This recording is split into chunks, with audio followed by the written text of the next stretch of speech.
साथीहरू दर्शन नमस्ते। आज चाहिँ हाम्रो घरमा पहिलोचोटि जङ्गलको च्याउ पाक्दैछ।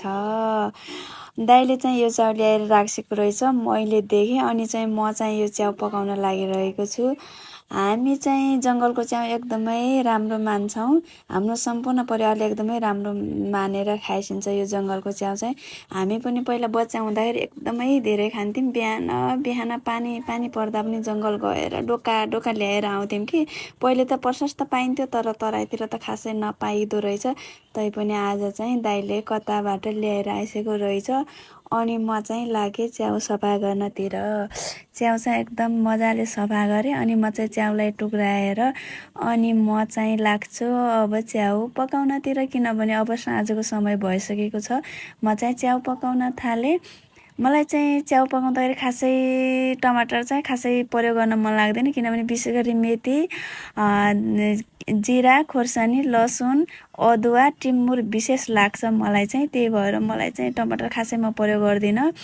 यति भएपछि मलाई चाहिँ एकदमै काफी लाग्छ। अनि म चाहिँ मजाले च्याउलाई भुटेँ अनि च्याउ पाक्न थाल्यो। अनि मैले चाहिँ च्याउलाई मजाले एकछिनसम्म पाक्न दिएँ।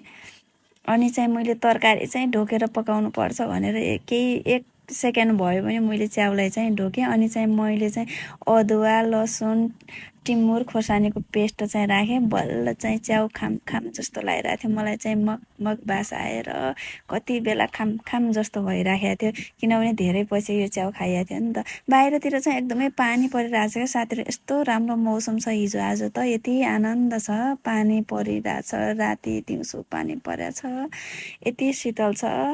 अनि मैले चाहिँ च्याउ पनि पकाएँ अनि यतातिर रोटी पनि पकाउन थालेँ। अनि मैले चाहिँ रोटी पुरै पकाइसकेँ। अनि रोटी पकाउँदा पकाउँदा तर अलिअलि गर्मी चाहिँ लागेको थियो, तर पनि पहिलेको भन्दा त आज खासै गर्मी छैन, किनभने हिजो राति अस्तितिर अहिले पनि भर्खरै पनि पानी परिराखेको छ क्या एकदमैसँगले। त्यही भएर मलाई चाहिँ खासै गर्मी लागेन। आज चाहिँ सजिलैसँग मैले पनि रोटी पकाएर भ्याएँ। अनि म चाहिँ लाग्छु माथि छततिर। कस्तो छ बाहिरको अवस्था भनेर माथि छतमा चाहिँ छोरीलाई एक्लै देखेँ। अनि आमा छोरी मिलेर एकछिन यसोतिर हेऱ्यौँ। अनि मैले सबैजनालाई खुवाएँ।